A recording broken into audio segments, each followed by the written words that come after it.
In the beginning of my career, I thought that UI, UX, and product designers are totally different career track. So I only applied for UX designer roles. And after I got into eBay as a UI, UX designer, we changed our title from UI, UX designers to product designers because we realized that stakeholders just don't know what UX is. So if your title has product in it, it made it so much easier for us to get invited into product discovery meetings. And now I understand that UI, UX, product design, interaction design, these titles are whatever your company wants to call their designers. At the end of the day, a good designer needs to understand business strategy, UX design, and of course have great UI design skill to deliver anything great. So if you're transitioning into UX design, you don't have to constrain yourself with this UX designer title. You can apply for product designer roles as well. Hey, I'm Aliana. In this video, I will just continue sharing things I wish I knew when I started off my UX design career. These following things really helped me, and I hope that it will help you too. Number 2, trace existing product first before designing anything on your own. When I started to learn UX design, I was getting too excited about designing something on my own, so I immediately jumped into so many personal projects. And then I soon realized I didn't have the UI design skill that's needed to design anything great at that moment. If I could start over, I would first trace existing B2C and B2B products. I can learn so much about how they organize things on the screen, how each element is designed to the closest pixel. This is an example work of my students from Fast Track UX. This is the actual production screenshot, and this is how they trace the design. Again, production screenshot, their work tracing the design. Believe me, doing this will improve your UI and Figma skill so fast. Number 3, don't delete your old design, archive them. So when it comes to doing my first few personal projects, the first few iterations, I just hate everything about what I designed.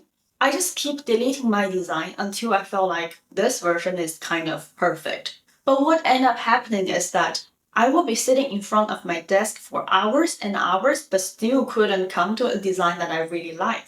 Well, one of the reasons was that I skipped a lot of steps and then directly go to high-fidelity design. But another reason was that I didn't document my design iterations clearly. So I was continuously exploring the directions that I've already tried and failed. Now I understand that good design always comes from many rounds of iterations. Even if you're the most senior great designer in the world, it's still very unlikely that your first draft will be the final design. So instead of deleting all your old attempts, what you can do is just archive it, like this way. Put in different pages and also annotate why this version is being archived and what you did differently in the next version. And this leads to number 5. Most design challenges can be resolved with either a creative break or a meeting. In the beginning, I tend to design everything by myself. I put myself into a small room and then just, having that work hard mindset. I'll keep grinding until I get to something I like. And I could keep designing until 1 a.m. but still not satisfied with my design. And then I will go to bed feeling like a failure. Why am I not having something that I'm proud of? Now with many years of design experience, I know that a lot of times good design just take a creative break. I recently released a web design tutorial with Wix Studio. And when I was trying to figure out how to do responsive design in Wix Studio, I faced this challenge again where I was just keep trying things out but couldn't get the responsive design exactly to the way that I like. And then I went to the gym and then ran for like 10 minutes. And suddenly I have a fresh point of view and just could solve the problem all at once. So if you ever face a design challenge and try so many times but still couldn't make it work, go out, take a walk, do something nice for yourself. And then you can come back and then you'll realize that you have all it takes to solve the problem. Now there's another part of this story if you're working with a client or working in a big company. And in this case, most of these challenges can be resolved by just booking another meeting. In the beginning, I didn't have a lot of courage to annoy other people, so I would try to figure everything out by myself. And then I realized that these people work for these projects for such a long time, I could just book another meeting. It will make things so much easier for all of us. So if you ever hit a point where you're like, oh, maybe this could be better resolved by asking this person, just book that call. And then before that call, you can just take another break. My next learning is to learn business and talk business. We designers eventually need to work for business stakeholders and business owners. And if, as a designer, we learn more about business terminologies and business goals, we will get more business opportunities because we know what they need. If you're already in a company, then you will be invited to more important product discovery or business strategy meetings. If you don't get invited to these meetings, it is very likely that your product manager will come to you with a solution in mind, and you are no longer the designer, but rather somebody who just realized other people's ideas. Now, I have an unfair advantage that I had a business degree, double major business computer science, so business part of it. Even though this degree didn't really help me before I got my job, because people care about my design skill, not my business skill, but it really helped me in my career later on because I can talk to business stakeholders very, very easily. Number 7 is network early. These days, in many countries, there are less and less intern and junior roles for almost everything, sadly. And even for myself, all of my intern roles and junior client project roles, I got it not from applying online, but rather from networking. As I said in many of my videos, networking is a skill that you can learn. Networking is not about whether you are extroverted or not. And if you want to learn how to network, read this book, Never Eat Alone by Kes Ferrari. I recommend it so many times. Have you read it?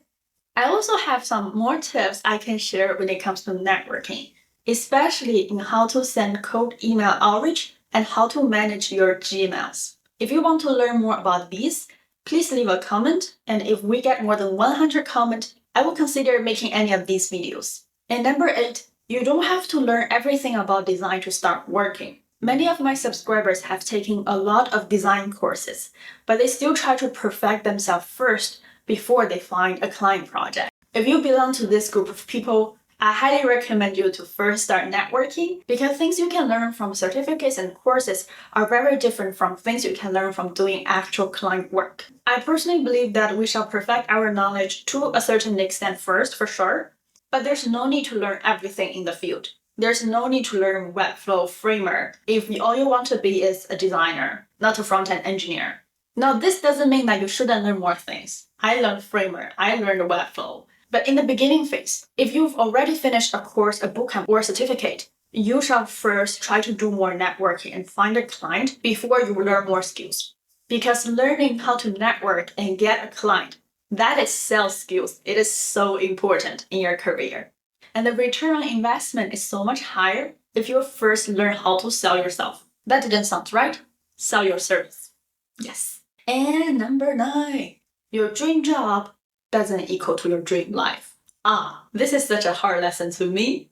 I graduated from a college that is not Ivy League, but pretty competitive. We had even lower admission rate than Harvard University. And before I graduated, all of my friends have secured at least 100K role in big tech companies, either as a software engineer or as a product manager. And there was I, having nothing lined up, not even a long-term visa in the US, and getting rejection letters every single day. There were many problems going on in my life back then, like I developed repetitive stress syndrome, I wasn't working out, and many other things. But I was put into this mindset that if I get a job, that will solve all of my problems. I thought getting a job in big tech will bring my dream life to me. And I was so wrong about it. At one point, I just realized that I'm gonna break if I just keep waiting for an acceptance letter. So I started to take my YouTube channel more seriously.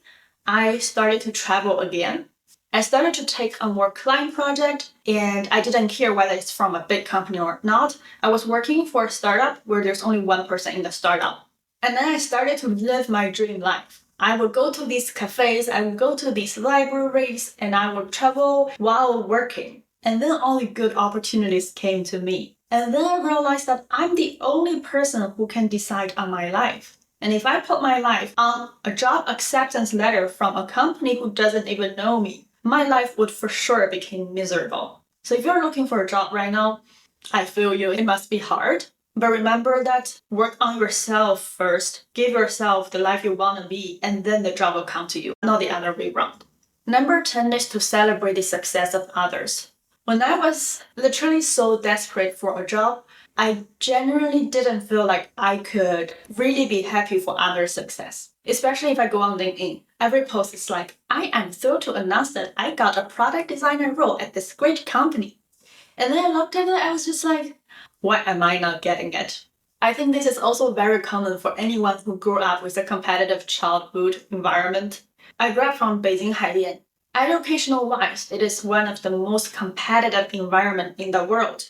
Every day when I was little, I'm being brainwashed about how important exam scores are. If you get 99%, not 100%, that difference in 1% in your test score, there's gonna be one entire soccer field of people being beaten down.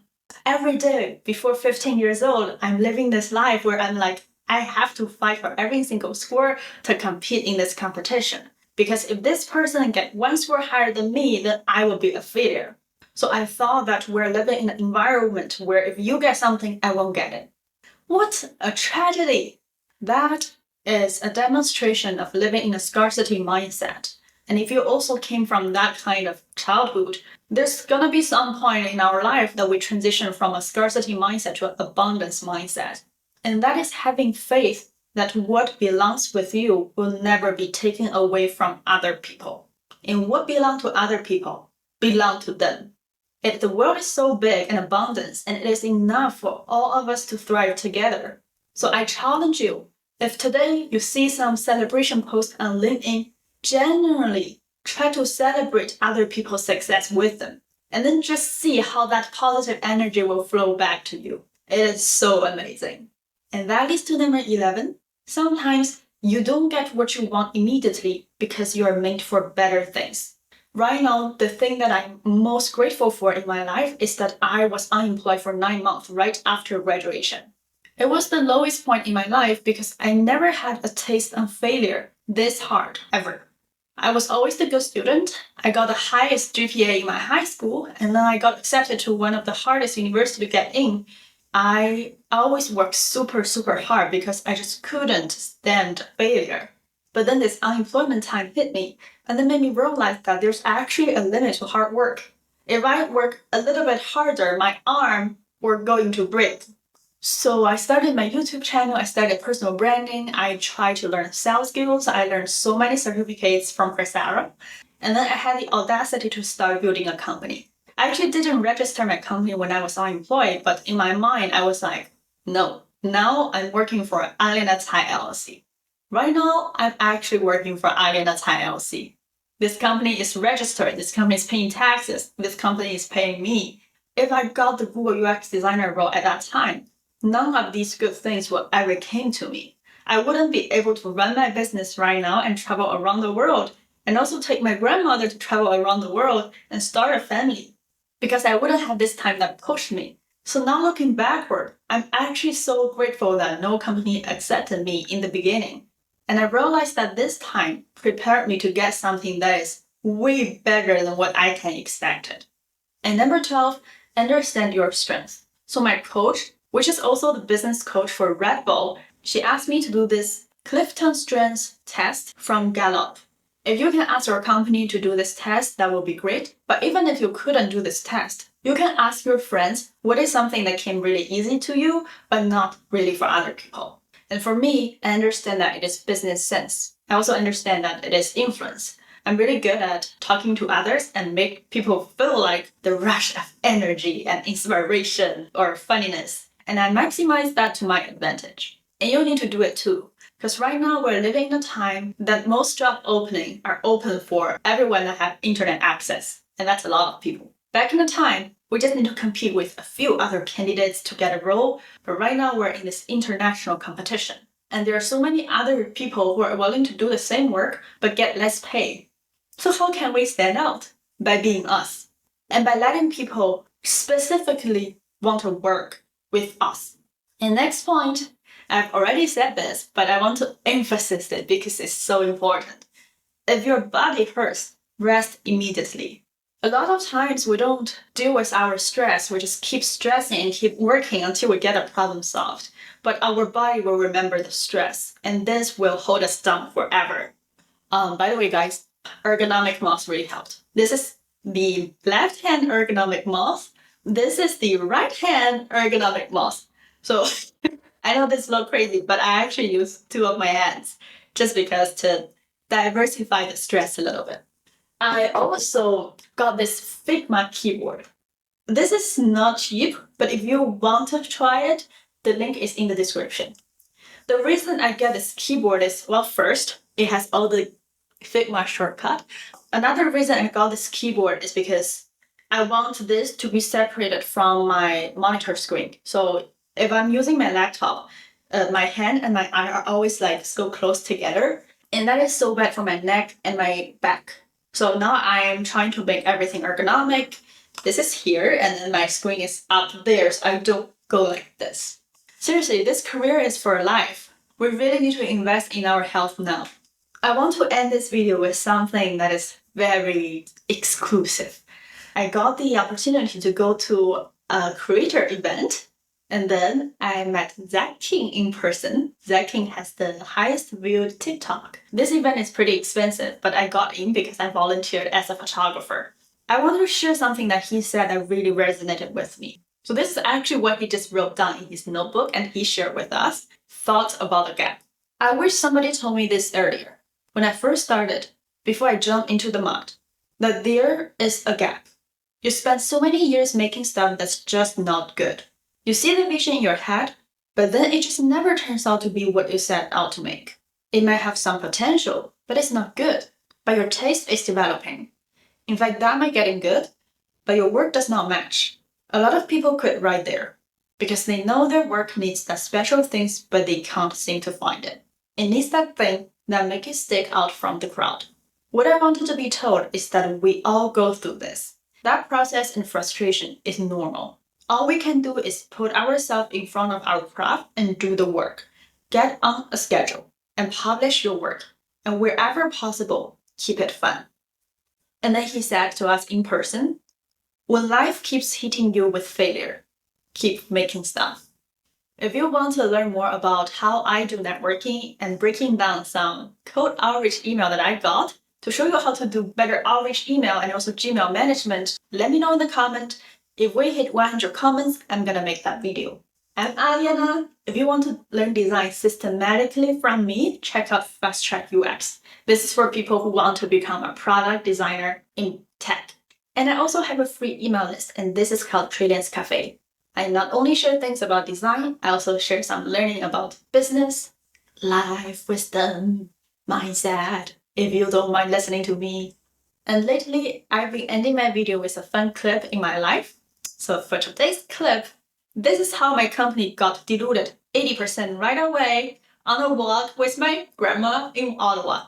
My company just diluted 80% because my grandmother, who's technically my boss, by the way, guys, she's my boss of this company, wants my boyfriend to take 80% of the profit and I will take 20 because she thinks my boyfriend cooks for me. Do you think that's fair, babe?